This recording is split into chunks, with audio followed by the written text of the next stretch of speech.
The 30th anniversary of Pokemon is happening soon, and this is very, very awesome. Not only are we going to be seeing Pokemon Champions, but also Pokemon Pokopia. But the big thing and the big reason that you're probably all here for is Pokemon Generation 10. Now, this is the craziest part of the year. This game looks to be very, very fun, or should we call it Pokemon Winds and Waves? Now, when you take the portion of Winds and Waves, this game is going to be borrowing assets from Pokemon Legends ZA and Pokemon Legends Arceus. So you best believe it that we are going to be seeing some mechanics from that. And one mechanic that is going to be in Pokemon Generation 10 is the mechanic that allows you to use a mount like in Pokemon Legends Arceus, which is really cool. But instead of just the game giving it to you, you are going to be able to catch your own Pokemon and use that as a mount. So if you catch yourself a Gyarados, you can ride on his head, kind of like the anime series, which is honestly a really, really cool thing. And I'm really excited. Pokemon is getting closer than ever to the anime series, and you really want to see that. Now, it hasn't been confirmed yet if it's going to be turn-based battle or if it's going to be the live action stuff. I honestly hope that it's the live action stuff, because if it allows you to catch a Pokemon and then use it as your mount, a Pokemon that you caught, you can use it as your mount and ride around. You could go underwater and you'll be able to fly. Now, it's unsure if it's going to be straight up flying, you can go a certain height, or is it going to be just a little glide, which honestly, it's fine if it's both, but I hope that there's going to be a cloud city in the sky where there's going to be special little cloud Pokemon, or you can go all the way to the top and see yourself a Rayquaza, whatever the case may be. I hope we see something like that. But overall, Generation 10 is looking insane. But we're not done here. There's actually been a sketch or a semi-sketch about what Pokemon Generation 10 is going to look like. This is going to be a game that is going to be set in Southern Asia, and it's going to be a group of islands, about 30 islands to be precise, that are going to have separate biomes. So if you remember Pokemon Legends Arceus, where there was separate little biomes, it could be something like that, but divided into about 30 different islands. Maybe you can look at Pokemon Sun and Moon. Now, it had Alola and it was pretty good, but overall, take those two games, stick them together, and there you go. You got a pretty interesting idea on how this is going to work. Being able to catch your Pokemon, being able to traverse different islands with different biomes, different Pokemon is really, really cool. There's going to be legendary Pokemon that are going to be a part of that island, which is also really cool. So maybe you're going to see something like a Rayquaza inside of a Sky Temple. Whatever it is, it looks awesome. But one game that I haven't mentioned yet, yes, another game. Pokemon Black and White, some of probably the greatest Pokemon games of all time, are supposedly going to be seeing a remaster in 2026. Now, I feel like there's a lot of Pokemon games, a lot of things happening in 2026. Are we sure we're going to be seeing these games as well, is what I'm here to ask the question. But at the end of the day, take this with a grain of salt, what I'm about to tell you. Now, supposedly, Pokemon Black and White are going to be merged with Pokemon Black and White 2.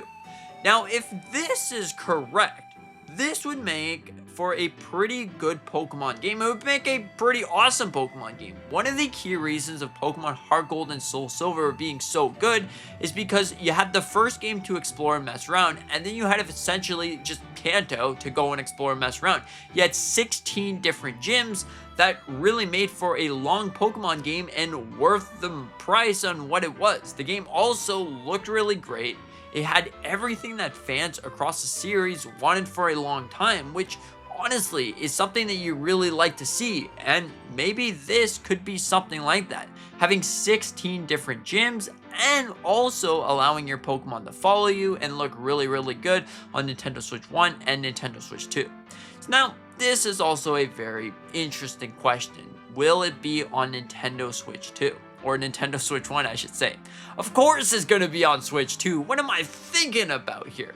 Now, it's probably going to be on Nintendo Switch 1 or the Generation 5 remaster, but it's been confirmed in different ways. Generation 10 isn't going to be on Nintendo Switch 1, which, hey, I mean, I guess it's okay, because if you look at Pokemon Legends ZA, that game is clear as day meant for Nintendo Switch 1. The only things that are going for Switch 2 is that there's an upscale to 4K, but other than that, it's pretty much just a Nintendo Switch 1 game.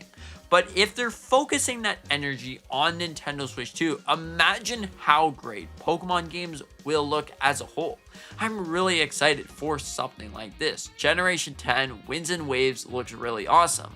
But the more free games, or Pokemon Pokopia as well, that's not really free, but Pokemon Champions, you are going to be able to use your turn-based battle, which leads me to believe that if we have full turn-based battle, normal Pokemon, we are going to be seeing the live action stuff in Pokemon Generation 10, which the live action stuff in Legend ZA honestly worked really, really well. It kept you engaged with the game, and it felt like you were Ash Ketchum fighting away and winning Pokemon battles and becoming the very best. So it looks like just maybe we can see something like that, and then we have more of the turn-based battles inside of course, Pokemon Champions.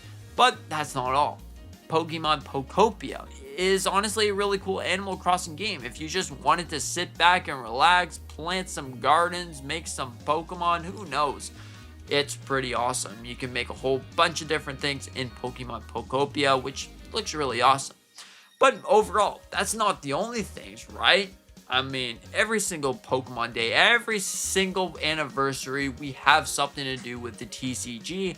We have something to do with the merch. So hey, if you're into any of that other stuff, we're probably going to be seeing more and more TV shows, Pokemon cards, and also maybe little merches like a 30th anniversary Pikachu stuffy if you collect some of those. But overall, at the end of the day, it seems to be a really, really exciting anniversary. 2026 is going to be awesome for Pokemon, but not only Pokemon, of course, The Legend of Zelda, and a whole bunch of other things. But overall, are you excited for Pokemon Generation 10? Are you excited for 2026 as a whole? Let me know what you're most excited for in the comments below. Maybe it's not even Pokemon. Maybe it's something like Kirby. Maybe it's something like The Legend of Zelda.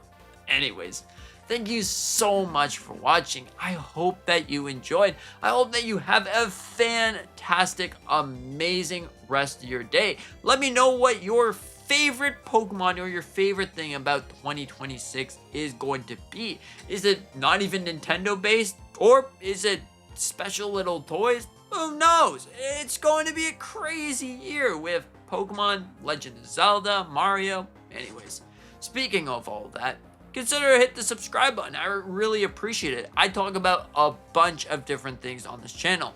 The Legend of Zelda, Mario, Pokemon, as you probably know already. Duh, you're watching a Pokemon video right now. And Metroid, pretty much everything Nintendo. So anyways, thank you so much for watching. I hope that you enjoyed. I hope that you have a fantastic day. I know I've already said this before, but see you in the next one.